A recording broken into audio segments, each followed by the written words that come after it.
Welcome to another episode of our webinar series, How to Trade with Less Than $5,000, Successfully with Less Than $5,000. My name is, again, Rony Nehme. I'm Chief Market Analyst at SquaredFinancial, and I'm here to give you these educational episodes mostly for beginner traders, but anybody can learn from them as well. Okay, so let's see if everybody's here first and everything works. Please go ahead and type anything on the chat if audio's okay, check, and the camera's okay. Hey, hello, good morning, or good afternoon for wherever time zone you're in. Okay, so let's start with the PowerPoint presentation. This episode 9 is about risk, reward, profit and loss. I'll tell you what it is about in a second. I'm going to share my screen.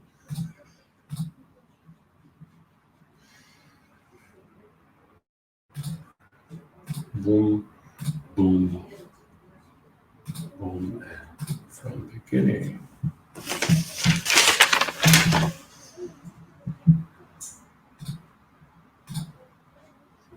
Great.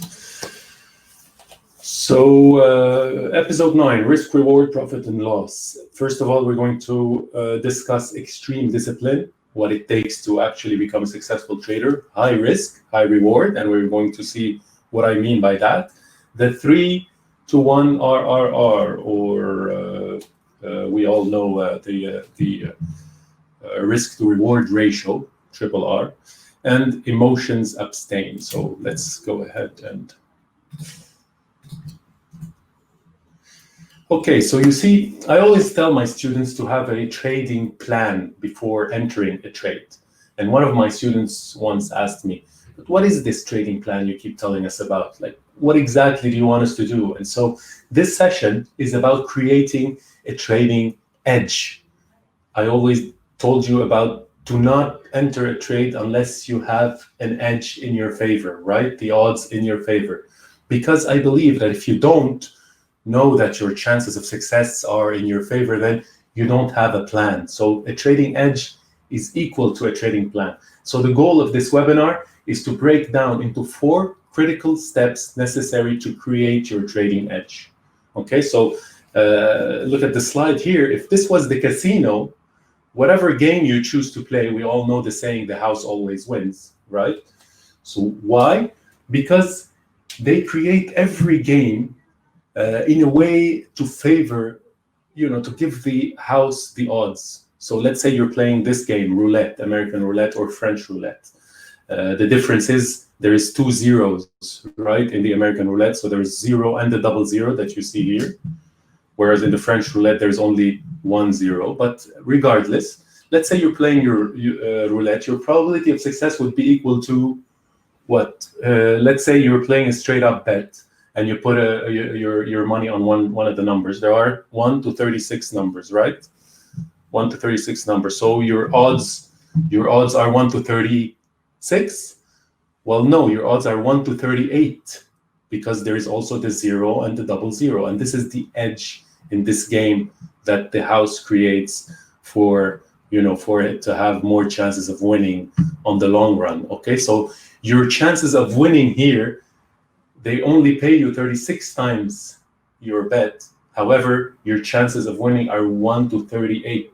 And so this is the house hedge. If we use these numbers in this formula above, probability of success equals ways to win divided by ways to win plus ways to lose, we get 1 over 38. You can calculate it, divided by 1 over 38 plus 1 over 36. So your odds are in the 30%.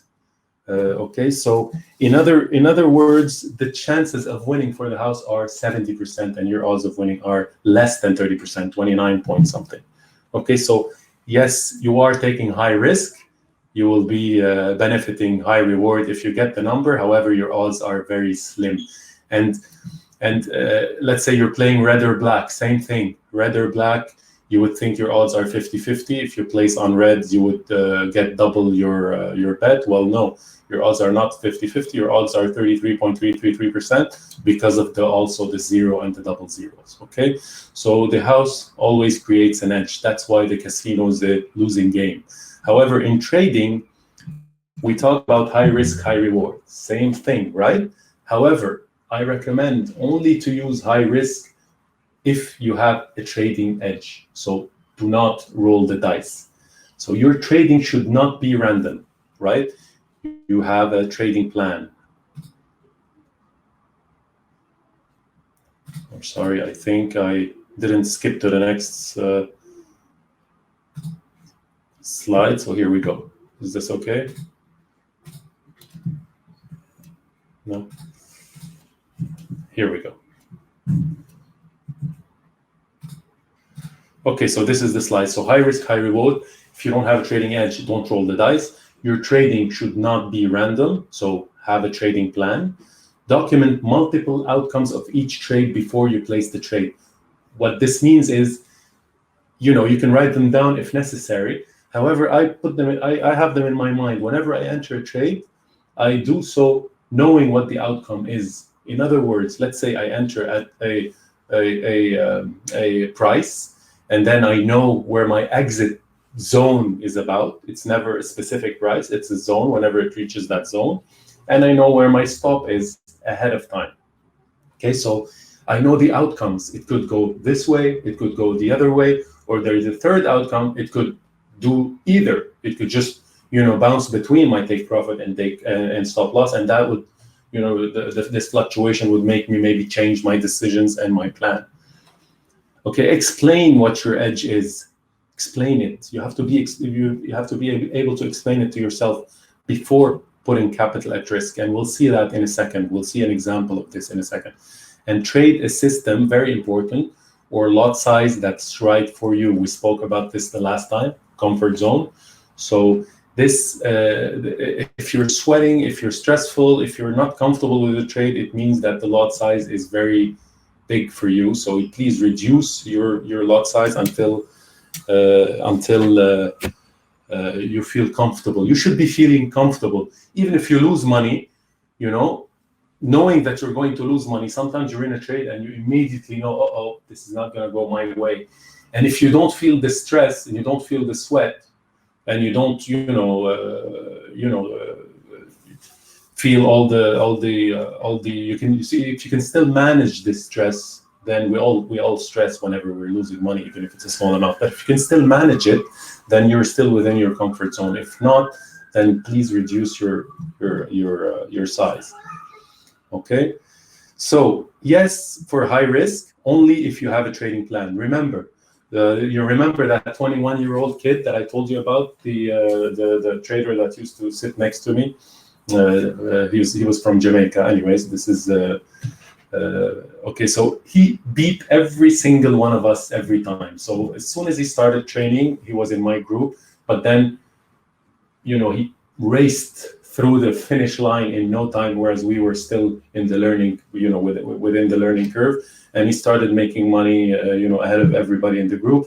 And then he was even part of the best traders on the floor very fast. Okay, so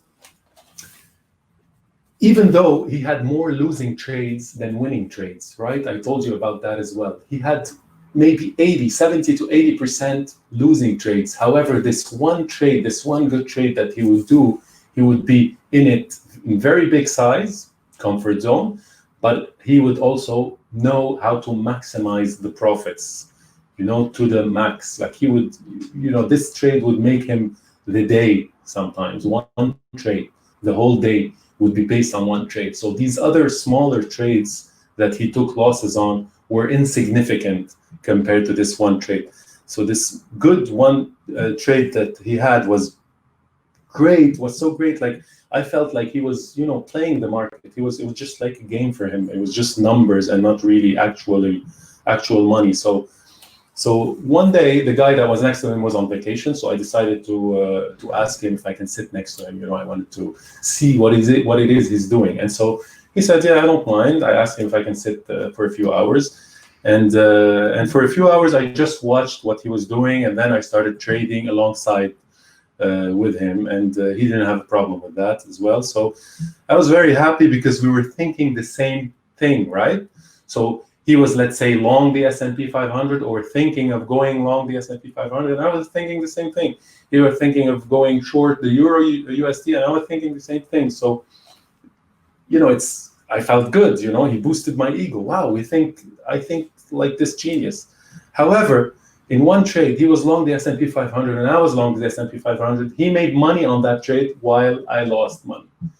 And so the same trade I lost money on. So can you explain that? And the reason was that I was trying to time my trade so perfectly. Like I needed my timing, my entry price to be perfect. And I was thinking too much about the analysis for a few minutes after he had entered the trade. So his entry price was much better than mine, and so eventually, something happened very fast, and the S&P 500 within an hour was already, very close to my target. But he had much bigger size. He got out. I didn't know that he got out, and then something happened in the market, and of course a reversal happened, and I panicked, and my size wasn't comfortable enough, and I didn't know what to do, and next thing you know, my positive trade turned into a negative trade, and I lost money on that trade. So I looked at him after I lost money. I told him, okay, this didn't go very well. He says, what do you mean? I just made $20,000. And it's, what? I just lost, I didn't lose that much. I lost a couple of hundred, but I lost. And he had made 20,000, of course, size, so high risk, but he also knew what he was doing. It felt so natural for him, whereas I was not in my zone. And so then I started to look at my size a little bit more and reduce it maybe, etc. So I worked on myself in order to build myself again, because I knew that my thinking was right. I was right on where the market was going. Most of the times, of course, nobody's right all the time. However, my comfort zone, my psychology, my mindset were not there. Okay, so trading emotions, these emotions. While trading is emotional, we can't run from it. So don't run from your emotions, don't block them, but learn from them. Okay, coming up with a solid action plan for how to deal with emotions is the best step towards living and working, as a trader. Okay, so document multiple outcomes of each trade. We said that. Explain what your edge is, and finally, the comfort zone, extremely important. Okay, so extreme discipline. Develop your trading perspective. So you have to adjust your mindset and understand that discipline extends to all areas of our lives. Okay, build your discipline. And what I did back then, when I knew that, okay, so I lacked, what happened? Why did I lose on this trade? I lacked discipline. I was too stressed. So, comfort level. And most of all, I was thinking too much. I was analyzing too much when I knew what the outcome would be. Okay. However, I didn't have these outcomes in my head ahead of time. And so while I was in a trade, and everybody does that, and I'm sure you've done it before if you've traded, all beginner traders do that. And I still, after 19 years, do that from time to time. What happens is we have this urge to trade, right? And so we just want to, okay, I believe this is going up, boom. You just want to trade. And then you start doing your research, you start looking at the chart. Okay, am I right on this trade? Is it going to be a good trade after all? Am I going to make some profits? What are the outcomes? Okay, so I look at the chart here and I see that it could go up to this point. However, and then all this is the planning that you were supposed to be doing before the trade, right? And while I was doing this planning inside my trade, a lot of things were happening, and I was still thinking about where I'm going to go out, where I'm going to go in. It's a very fast market, and something happened. Well, I can't remember what it was specifically, but some economical figure, maybe NFP, something happened. The market reversed. The guy made money while I was still in the trade, and I ended up losing a little bit, okay? So it's so difficult to stay disciplined as traders because our money and ego are at stake. Sometimes we don't even want to take the loss, okay? Or we don't, or we think that we can do better and we don't take the profits that the market is giving us. And so the ego is at stake, right? The monies and egos are at stake. So adjust your mindset, build your discipline. If you're not exercising discipline in other areas of our lives, how can we be disciplined when confronting the market? So, try to be disciplined in every area of your life, like an athlete. Try to, do maybe wake up at the same time every day, even if you don't have anything to do. Sometimes, every day, wake up at the same time, and build your discipline in this way, even if it's not comfortable for you, even if you're not used to waking up early. When I wake up around 6 in the morning, and when I wake up, I look down the window and there's already people jogging and doing some exercise. Like, what time did they wake up? Okay, so this is extreme discipline that these guys have that I obviously don't. Okay, so examine other activities and slowly build up discipline in those areas. You want to build up your discipline for yourself in order to improve your trading. And trust me, it works. At the beginning, I was reluctant. I don't like to exercise. I don't like to, whatever it is you're doing. Some people do yoga, build some kind of discipline. It doesn't have to be physical. It's easier for it to be physical, but it can be in any area. And you will notice that you will build control. And the next time, or the next maybe, it took me a while. Let's say a year before I was really disciplined in trading. But at the same time, I had built disciplines in my discipline in other areas. So extremely important to be disciplined in your lives. And if you're not, then it's not going to be very easy to make money, trading the markets. Your odds won't be as successful, okay? So example of a trading strategy. So here, here we're going to see an example of a trading plan, right? Plan the trade, trade the plan. So step one, idea.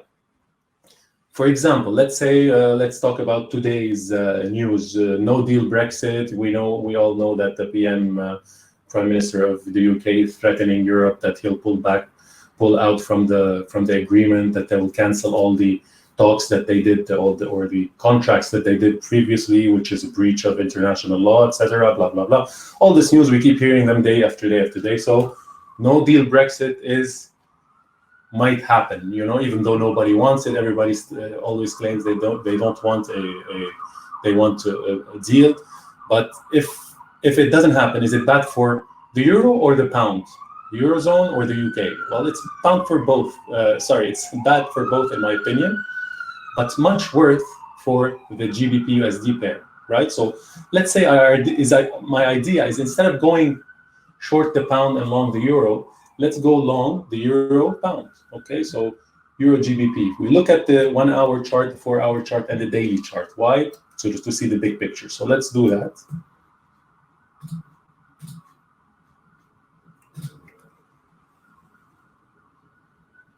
Euro pound. Where is it? Here it is.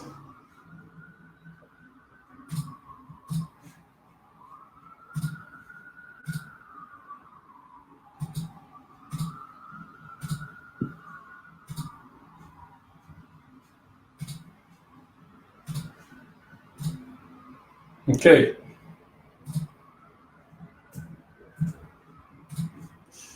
Good. Everybody can see it, yes?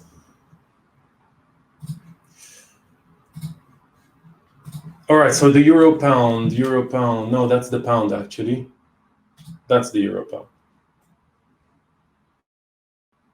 Yeah, so this is the daily chart, right? So let's look at the daily chart a little bit. Let's minimize it. Okay, so we see here that there was a big run up, back in March, probably at the beginning of COVID-19, and then a retracement all the way to the 200 moving average, okay?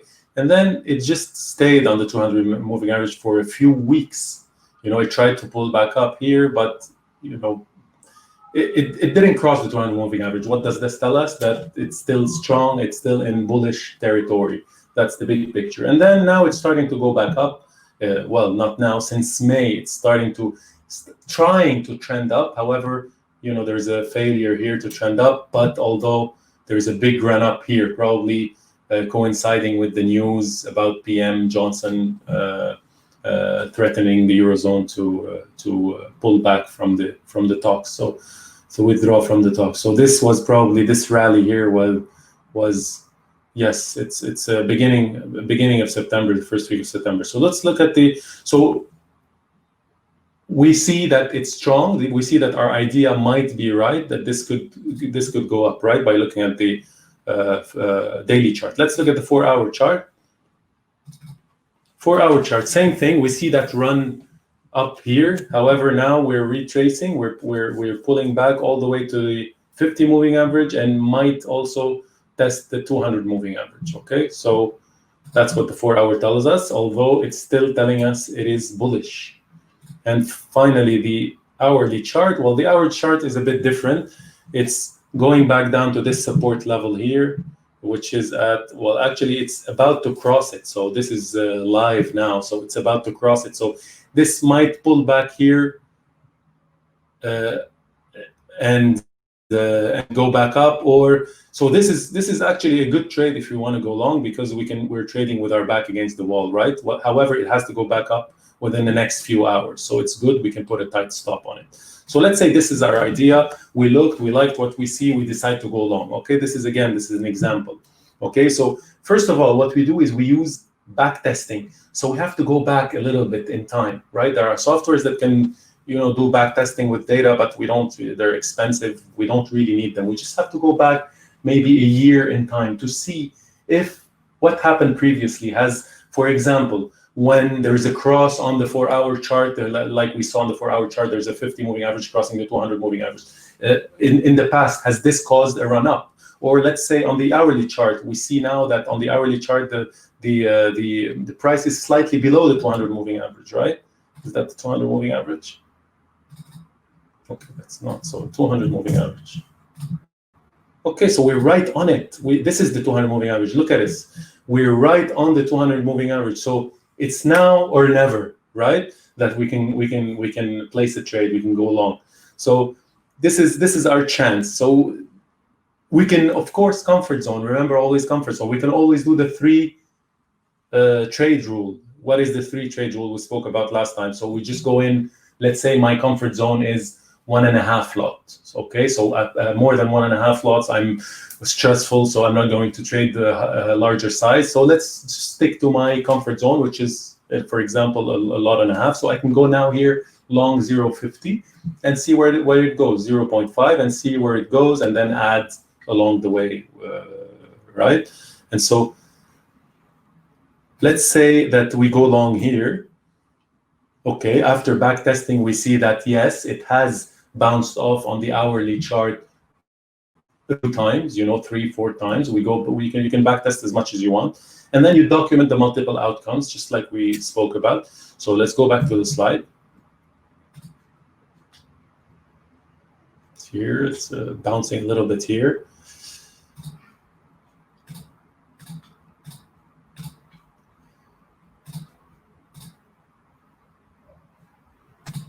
Okay, so this is, we're back at the slide. So we use the back testing, right? This is step 3. And then finally, step 4, we document the multiple outcomes.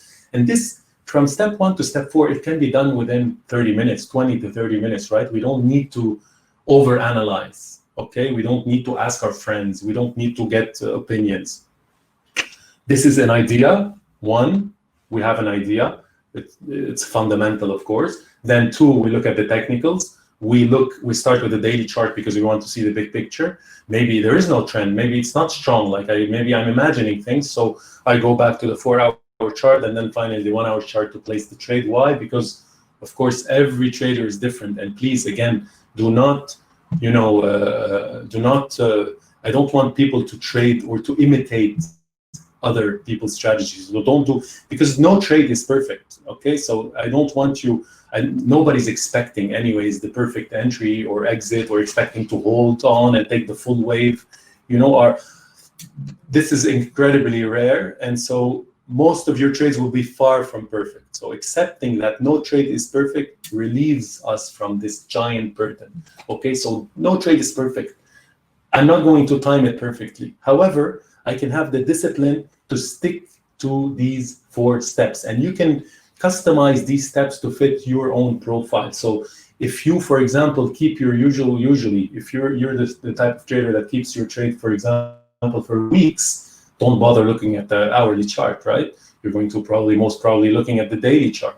Okay, so if you're keeping the usually you look at yourself and your trades, you're keeping them for a couple of hours, then yes, definitely look at the hourly chart. Okay, so like I said, imitation, don't do it. I tried to imitate that guy, you know, the good trader, and I failed. Okay, so we've mentioned this before, but you should make sure to remember that trading is not, you know, a technical task. Okay, what does that mean? You cannot, you cannot break down your trading strategy into a checklist. Okay, so that's why I'm telling you this. This is not really a checklist. This is not step 1, done, step 2, done. You have to really be convinced of your own ideas, first of all, and then you have to get the best results of these ideas by testing and testing and testing over and over again until you get the perfect mindset, because it's all about discipline and about mindset. So it's not about, you know, being right or wrong. Obviously, I was right when I was trading the S&P 500, yet I lost money and somebody else made money. So the best results don't come from your trading strategy. They come from your mindset and your discipline. Okay. Of course, okay, let's go back to the slide. So, of course, at the end, where were we? At the end, we said document, use stop on the 1 hour chart. Of course, I'm talking about myself, my own trading strategy, because I usually keep my trades for a few hours, sometimes to the next day or a couple of days, you know.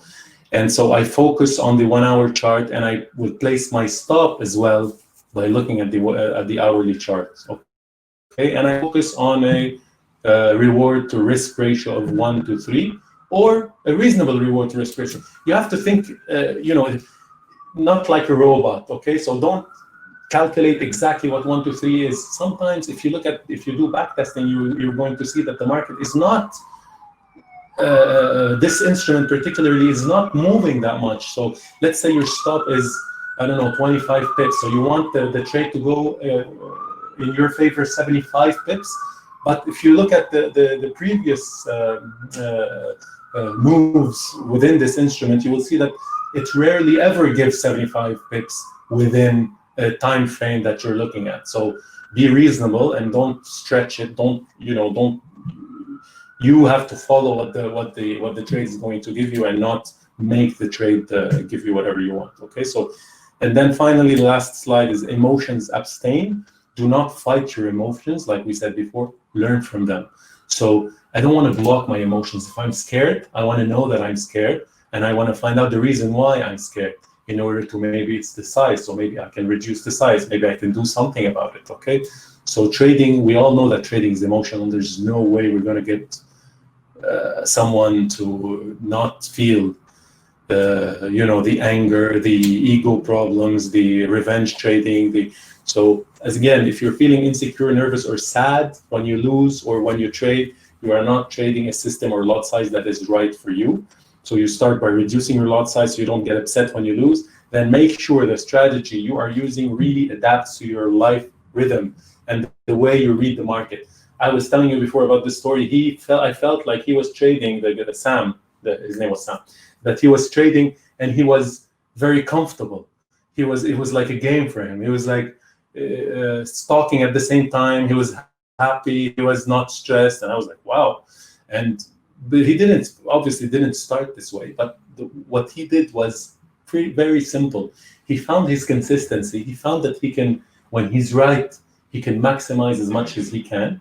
but he doesn't know when he can be right. So he tests and tests and tests. Like I said, remember, he has more losing trades than winning trades. So he's entering every single trade without feeling any pressure. How come? Maybe his size, not maybe, for sure he built his size. Why? Because he started with, like all of us, with a small amount of money. So he can't use large size of, he can't use a large size because he doesn't have a large capital, just like the rest of us. So he built it. However, he knew how to raise his comfort level at each time in order to maximize, the profits. And I asked him once, how can you trade that many? Because he trades huge amounts. Like one time he was long 40,000 shares of Microsoft, 40,000 shares. And not only he was long 40,000 shares of Microsoft, but when he got out 80,000. So now he was short 40,000 shares. So he got out of his trade and then rode the trade back down. Not perfect timing. However, he built his position. So 10,000, maybe 20,000. I'm not sure, but I looked at his screen once, 40,000 shares, and I couldn't even trade 2,000 or 3,000 shares. Okay, so he obviously built that. And what I was going to tell you is, and I asked him once, aren't you stressed when you have this big amount of this big size, this whatever lots or whatever shares? Aren't you stressed? And he said, well, if I'm going to make money on one share or 10,000 shares, it doesn't matter. If I'm going to make $1 on one share, then I might as well make $10,000 on 10,000 shares, right? So that's mindset. This is where he got, where I was still struggling with the size that I was trading. And when he understood that he could lose on one share 10 times money, but then on one share make back the 10 bad trades and more, because now he's comfortable and he rode the good trade, he's in a good trade, then he felt comfort increasing to maybe 100, 1,000, and eventually he got to $40,000. So 40,000 shares on a trade. So just to show you that it's all about perspective, to explain to you that it's all about perspective, I try to tell stories, these stories because it helps students understand the successful people's mindset. And I want to thank you for your attention. This webinar will be on YouTube soon, so please, whenever it is, subscribe to our channel and Instagram, Squared Financial channel as well. We're going to be doing some market updates, so you can also be taking advantage of that. Market updates, trade ideas, trade signals on Instagram Live.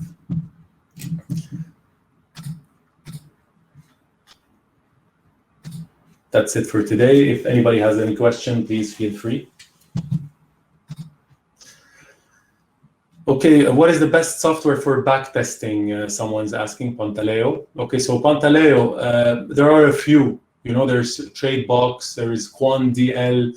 There's a lot of software, or some people are lucky enough to know programming. I know a guy who does Pantheon. It's a language, it's a programming language, and he does his own backtesting. So he uses Excel, and he gets all these. The data is free, right? Because if you don't need live data, and we don't really need live data for backtesting.